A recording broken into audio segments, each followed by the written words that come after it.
I'm worried they're going to kill Donald Trump. I think they're panicking because nothing else is working against him. The mainstream media's bias, hundreds of millions of dollars in campaign ads, none of it's working.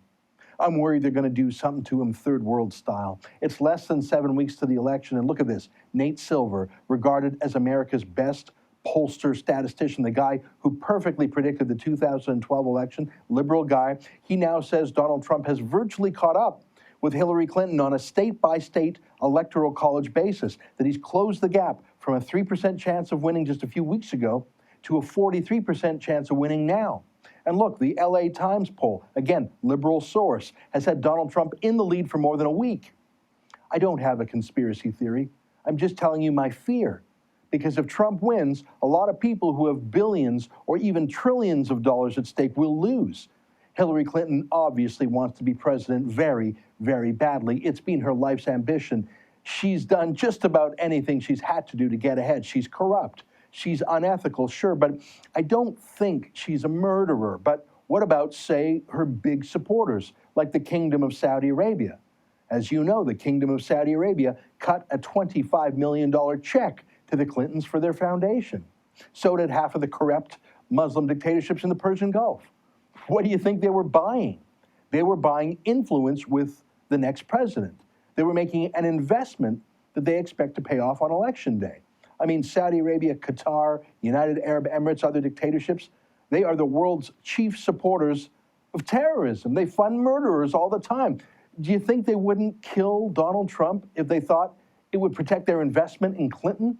Again, I have no evidence that the Saudi kingdom, home of Osama bin Laden, home of 15 out of 19 terrorists on 9/11, leading sponsor of terrorism around the world. I have no evidence that they, or the others I've mentioned, are planning to do anything to stop Trump. I'm just pointing out they have a motive.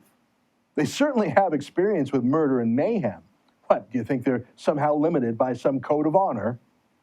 What about actual terrorist groups? Here's Hillary Clinton having a grand old time meeting with Mohammed Morsi, the Muslim Brotherhood extremist who briefly became the president of Egypt after the American ally Hosni Mubarak was toppled there. The Muslim Brotherhood is a terrorist group in Egypt. That's their leader meeting with Clinton. Clinton supported him. So did Clinton's right-hand woman, Huma Abedin, and her whole family. Now here's Donald Trump meeting with the good guys in Egypt, the pro-Western, pro-Christian, anti-terrorist president al-Sisi. It couldn't be a clearer contrast. If Hillary Clinton wins, the terrorist group, the Muslim Brotherhood, will win. If Donald Trump wins, the terrorist group will lose.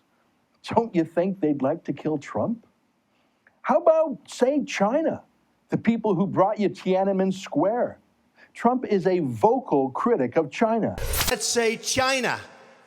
China. China. China. China. China. China. China. China. China. Trump criticizes China's spying on America. Trump criticizes how they block U.S. exports, but dump cheap Chinese goods in America. He's threatened taxes and tariffs on China. What would a Trump victory mean to China? $1 trillion lost? Yeah. And a crackdown on Chinese industrial spies? And China losing face? Yeah. What do you think they'd prefer? Or take Iran. Hillary Clinton started the negotiations with Iran's dictators when she was Secretary of State that concluded with Obama's deal to let them build nukes and for America to pay the Iranians tens of billions of dollars. Trump has said he would stop that. And those are just foreign enemies. What about domestic enemies?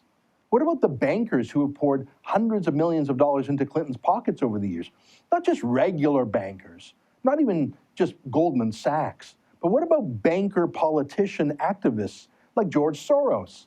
Soros just doesn't give millions of dollars to U.S. Democrats. He also funds street radicals like Black Lives Matter, who, if they're not committing violence themselves, certainly promote it.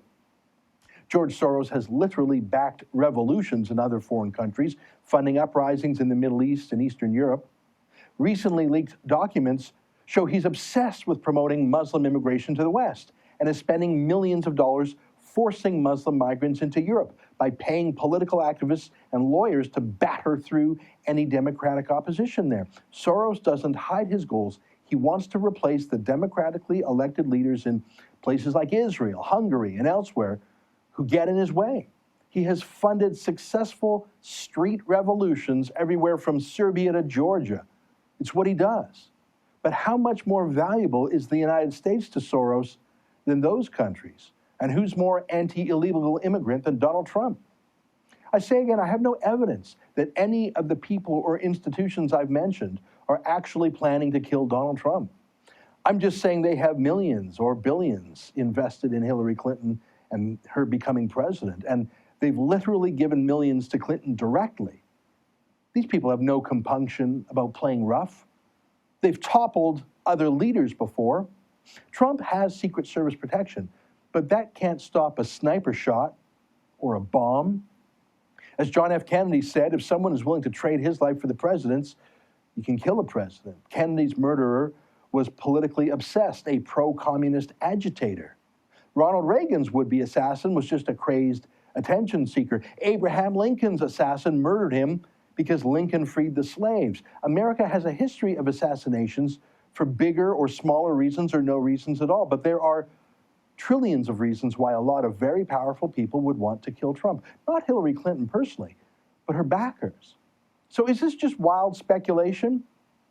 No. Just scroll through Twitter or Facebook just for a minute. Literally thousands of people are saying, assassinate Trump, assassinate Trump. Look at that, all the time, with impunity.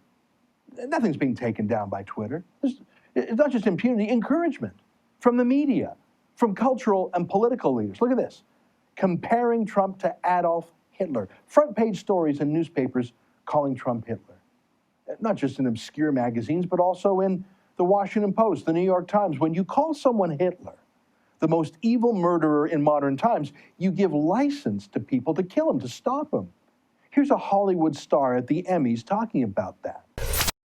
So Jews were otherized in Nazi Germany to gain political power for Hitler, and right now Donald Trump is doing the same thing. He's a complete dangerous monster, and any moment that I have to call Trump out for being an inheritor to Hitler, I will. Now, if that were true, shouldn't someone kill the new Hitler? All those thousands of people tweeting and Facebooking, kill Trump. What if one of them means it? Not just a foreign terrorist, not just a foreign government, not just a stooge or a patsy for a hidden hand, but just someone who actually believes that he has to kill Trump to save the world from a new Hitler. Maybe someone like this guy. I guess I have to do it myself. I know it's not.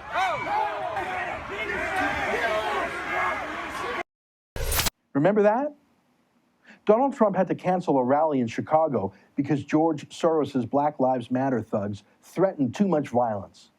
Trump also had to cancel a rally in Miami, again, because of George Soros's Black Lives Matter, which inspired the murder of police in Dallas. Again, I have no evidence that any world dictator or billionaire oligarch has hatched a plan to murder Trump, has hired a killer. No.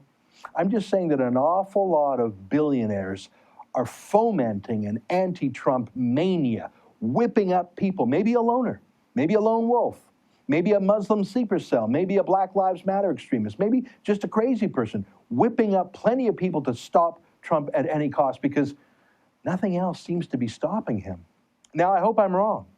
If Trump loses the election fair and square, fair deal. If he wins, great, I hope he does. But I'm truly worried about a transformative populist leader like him being stopped by a bullet or a bomb. In 1968, Bobby Kennedy was the transformative, disruptive leader on his way to the White House. Maybe. We'll never know. He was murdered by a Middle Eastern terrorist named Sirhan Sirhan. I hope none of this happens. I'll be shocked if it does, but I won't be surprised. For the Rebel.media, I'm Ezra Levant.